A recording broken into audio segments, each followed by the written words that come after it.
Hey guys, I'm at the tent and it is the end of fourth day. Tomorrow is the judgment day and summit day. So we are going to start at like 12 o'clock midnight and we are submitting around 6 or 7. It is freezing temperature and I have a little bit of altitude sickness, like no, a little bit of headache, but I should be fine.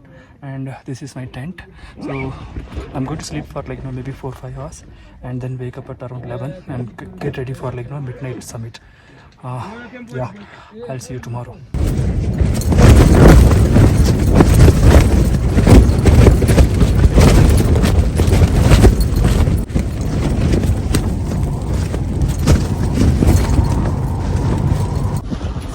Hey guys, this is a summit day. The time is 11 o'clock and we are starting to summit now so that we will reach the Kilimanjaro peak at around like 6:30 during sunrise, and it is going to be a massive day for us.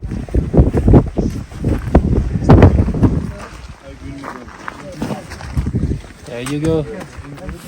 Thank you, thank you.